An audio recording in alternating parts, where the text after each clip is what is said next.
Hello students, welcome to E-Pathashala.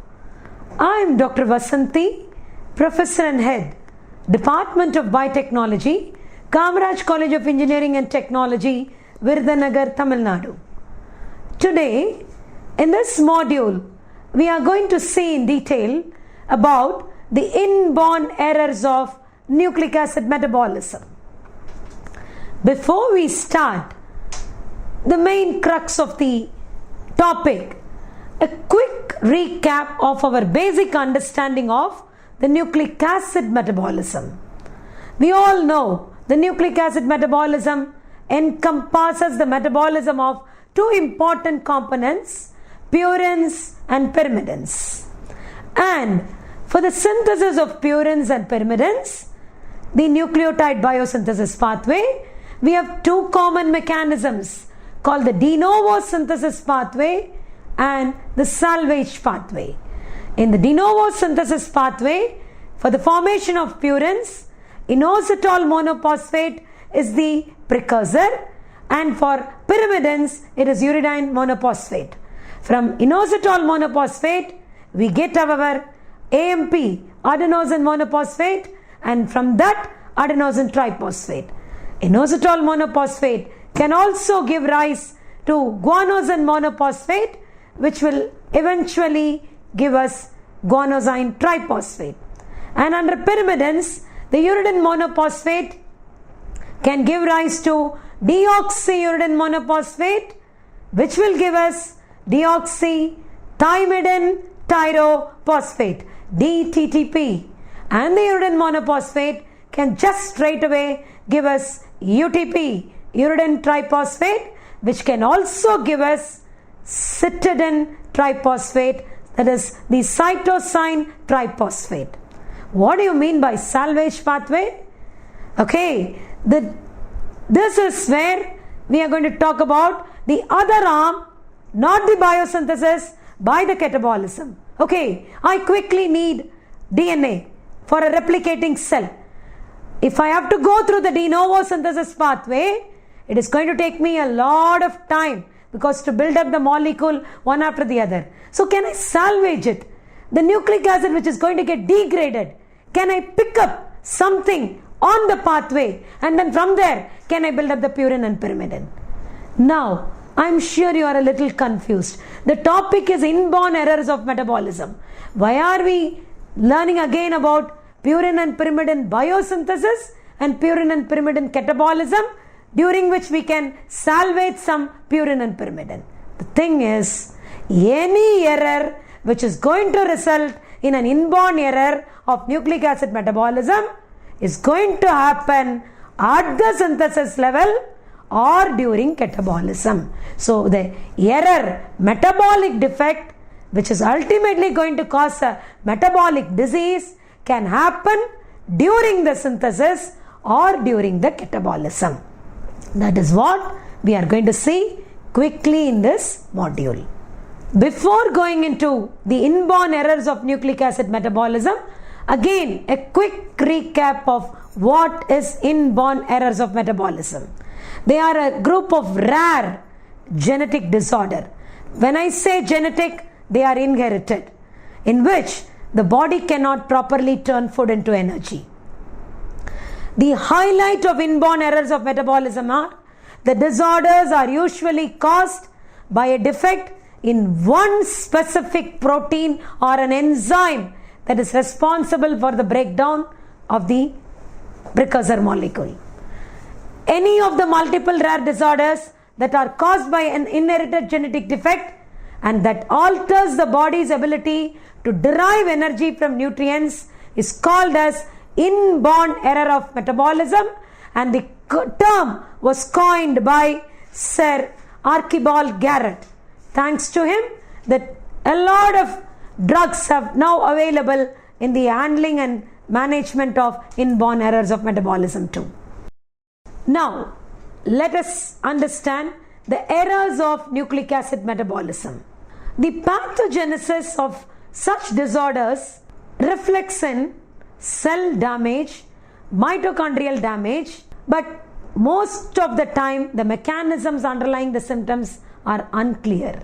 So, in a nutshell, these disorders involve abnormalities of nucleic acid metabolism range from a relatively common disease as hyperuricemia and gout, and there is a condition which is increased production or impaired excretion of a metabolic end product of purine metabolism, to a rare enzyme deficiency which will affect the purine and pyrimidine synthesis or its degradation.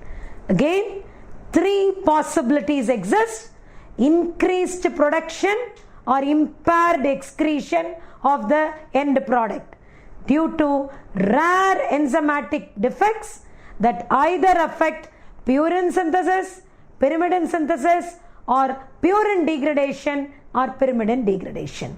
This is what inborn errors of nucleic acid metabolism is all about. So now, to begin with, the inborn errors of purine metabolism. Where all the errors can occur. The error can occur in the de novo synthesis, or in the salvage pathway, or in the catabolism. First, what are the errors that can occur in de novo synthesis or salvage pathway? There can be a deficiency or superactivity. Both are possible.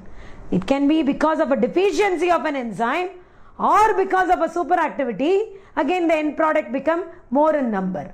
Deficiency or superactivity of phosphoribosyl pyrophosphate synthase, deficiency of adenylosuccinate lyase, deficiency of hypoxanthine guanine phosphoribosyl transferase, HGPRT. You have heard about it in monoclonal antibody production. Very important enzyme in salvage pathway of purine synthesis. It can also happen due to deficiency of adenine phosphoribosyl transferase. If it is catabolism of protein, it could be because of the adenosine deaminase enzyme deficiency. It can also be due to purine nucleoside phosphorylase deficiency or xanthine oxidase dehydrogenase deficiency. Here, I have tried to consolidate the disorders of purine metabolism, the name of the disorder, the defect, the nature of the defect, and comments on it, what it leads to. The first and the foremost disorder of purine metabolism is gout. What is the defect? It is PRPP synthetase enzyme. Is it deficient? No, it is due to increased enzyme activity which results in hyperuricemia, excessive accumulation of uric acid. Gout can also happen because of the enzyme deficiency of HGPRT, hypoxanthine guanine phosphoribosyl transferase, or glucose 6-phosphatase. So same disorder can occur because of one enzyme, higher concentration PRP synthase involved in purine metabolism, or lower deficiency, lower concentration or deficiency of HGPRT of salvage pathway, all eventually leading to increased uric acid condition called hyperuricemia. There's another important, the other two disorders, let us see in detail. The one is called Lesch-Nyhan disorder and severe combined immunodeficiency disorder, Renal Lithiasis, Xanthinuria, and von Greek diseases. In each of the diseases, I have listed the enzyme defect, the nature of the defect, if it is due to the lack of the enzyme, and what is the general phenomenon. I have also given you the expansion of the enzymes. Lesch-Nyhan disease, it's a genetic disorder associated with three major clinical elements: overproduction of uric acid, neurological disability, and behavioral problems. Some may have the overproduction of uric acid and its consequences alone also. It is an X-linked recessive disorder related to the defects in the activity of the purine nucleotide salvage enzyme HGPRT. How do we treat this? Allopurinol is useful to control the overproduction of uric acid, and it also reduces the risk of nephrolithiasis and gouty arthritis. The next important disorder is severe combined immunodeficiency, which is also known as A lymphocytosis, Glanzmann-Schwenniker syndrome, severe mixed immunodeficiency syndrome, thymic alemophilia, which is a primary immunodeficiency often called the bubble boy disease. The defining characteristic is usually a severe defect in both the T and the B lymphocyte of the immune system of the body. I am sure you understand the significance of the T and the B lymphocytes, the soldiers of the immune system of the body. This results in the onset of one or more serious infections within the first few months of the life.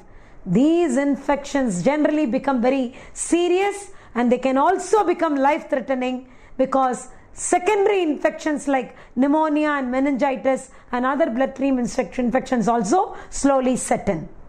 SCID is caused due to various conditions, but here the matter of concern is the adenosine deaminase deficiency, adenosine deaminase enzyme involved in the purine metabolism. It can also be because of the deficiency of the alpha chain of the interleukin 7 receptor.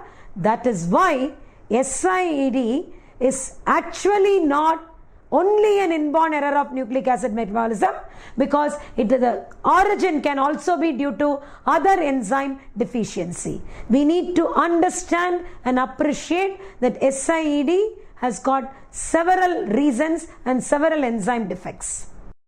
Renal lithiasis. Again, it's a consequence of an alteration of the normal crystallization conditions of urinary tract. The crystals that lead to kidney stones are likely to form when the urine contains a high concentration of certain substances, especially calcium, oxalate, uric acid, and rarely cysteine.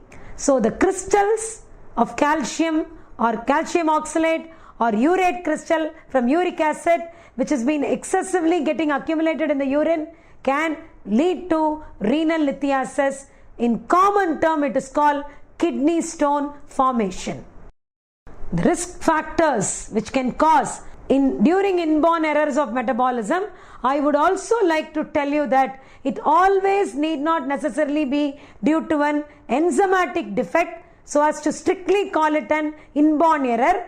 Other risk factors can also be thought about, like dehydration, obesity, high protein, salt or glucose diet, hyperparathyroid condition, inflammatory bowel diseases, taking medications such as diuretics, anti-seizure drugs and calcium-based antacids. And the common types of stones include calcium stones, uric acid stones, steroid stones and cystine stones. What are the signs and symptoms? Bloody, cloudy or foul smelling urine. The patient develops nausea and vomiting. There is a persistent urge to urinate, but because the stone has blocked, they are not able to urinate freely, which leads to fever and chills and another infection. Generally, this is diagnosed by abdominal x-rays, ultrasounds, intravenous spirography, spiral CT scan, and generally the treatment includes breaking of the stone using shock waves or percutaneous nephrolithotomy or ureteroscopic stone removal or parathyroid surgery if it is necessary. Another important disease of purine metabolism is Xanthinuria. It is a descriptive term for excess urine excretion of here not uric acid but the purine base xanthine. There it is hyperuricemia, here it is Xanthinuria. It is because of the deficiency of xanthine dehydrogenase enzyme, which results in plasma accumulation and excess urinary excretion of the highly insoluble xanthine, which can lead to complications like arthropathy, myopathy, the muscles will not move, nephropathy, stone, and ultimately even renal failure.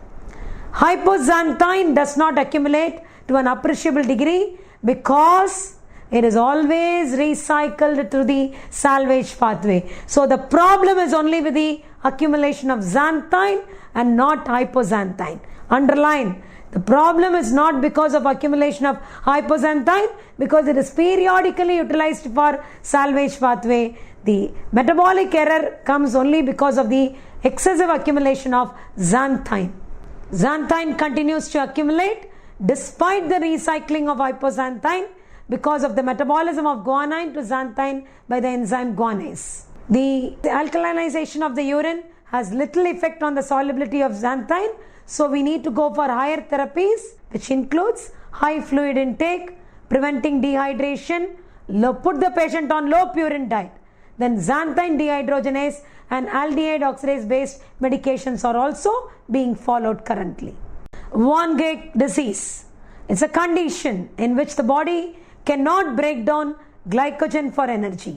Why did we talk about Van Gogh disease in inborn error of nucleic acid metabolism? Because Van Gogh disease is an inborn error of carbohydrate metabolism, but it also leads, Van Gogh disease disorder also leads to uric acid accumulation, which leads to a metabolic disorder called hyperuricemia, which is an inborn error of purine metabolism. That is why I mentioned about Van Gogh disease here. Purine metabolism. That is why I mentioned about Van Gogh disease here. Now, let us move on to inborn errors of pyrimidine metabolism. I have summarized the disorders and the defective enzymes. The first one is called Orotic Aciduria type 1. This is due to the defects in both the orotype phosphoribosyl transferase and OMP, orotyl monophosphate decarboxylase activities. The enzymes encoded by a common gene. Let me draw your kind attention to this unique disorder. Generally, a gene will be coding for a single protein or a multiple protein. But here, the metabolic disorder is because of a defect of two enzymes, because these enzymes are bifunctional enzymes which are encoded by a common gene. So that's why the gene is malfunctional, deficient, then both the enzymes cannot be secreted. We have another type called Orotic Aciduria type 2. Here the defect is orotic monophosphate decarboxylase activity, but the other enzyme is present. One is absent, the other one is present. The next one is Orotic Aciduria due to OTC deficiency. The urea cycle enzyme ornithine transcarbamylase is deficient. That's in turn affects urea metabolism. So when urea synthesis is affected, automatically the body will try to get rid of the excessive amino nitrogen group through uric acid. So if uric acid is accumulating, it becomes an inborn error of nucleic acid metabolism. Another important one called beta amino isobutyric aciduria. Again, this is again related to amino acid metabolism. Transaminases affects urea cycle during deamination of alpha amino acids to keto amino acids. But this amino acid metabolism disorder is indirectly responsible for the clinical features which are common to inborn errors of nucleic acid metabolism. And the last one is called drug-induced orotic aciduria. Here again, the OMP decarboxylase activity of the bifunctional enzyme encoded by the UMPS gene is affected. That is the defective enzyme. Let's see in detail about the orotic aciduria. This is type 1. The deficiency we have already seen. Iridium monophosphate synthase deficiency. What are the signs and symptoms? Excessive orotic acid in the urine, megaloblastic anemia, bloated, bigger RBCs, delays in physical and intellectual development. The diagnosis is generally done by a urine test to measure the amount of compound called orotic acid, because it is believed to be present in a very higher amount in the affected individuals. It is cured, it is treated by taking supplements of the compound uridine. They show significant improvement in the symptoms. The name of the drug is called uridine triacetate. Type 2, the clinical features are hematological manifestations and neurological manifestations like growth retardation and mental retardation, and it is caused by the deficiency in orotodin 5 monophosphate decarboxylase. We call it as OMP decarboxylase. The investigations usually involves a diagnostic procedure of checking the hepatic cells and cultured fibroblasts. In the serum through megablastic anemia presence, and in the urine by excessive excretion of orotic acid up to 1.5 gram per day. It can also be identified by crystalluria, that is presence of crystals in the urine. The management involves supportive therapy and medical therapy. Supportive, no treatment. The multidisciplinary approach, generally people have to go for genetic counseling. And under the medical treatment, we can give pyrimidine compounds to lower the urinary excretion of orotic acid and increase the DNA and RNA synthesis. Oral uridine therapy. Corticosteroids are also being attempted as a medical management strategy. So, thus in this module, we have learned about the inborn errors of metabolism of nucleic acids. These genetic disorders are rare but not uncommon. And to sum up, to put it in a nutshell, the inborn errors of nucleic acid metabolism have to be understood on two headings. There can be errors in the synthesis or there can be error in degradation. In synthesis, the error could be of purine synthesis or pyrimidine synthesis. Similarly, in the degradation also, it could be because of the enzyme deficient in the steps involved in degradation of purine or pyrimidine.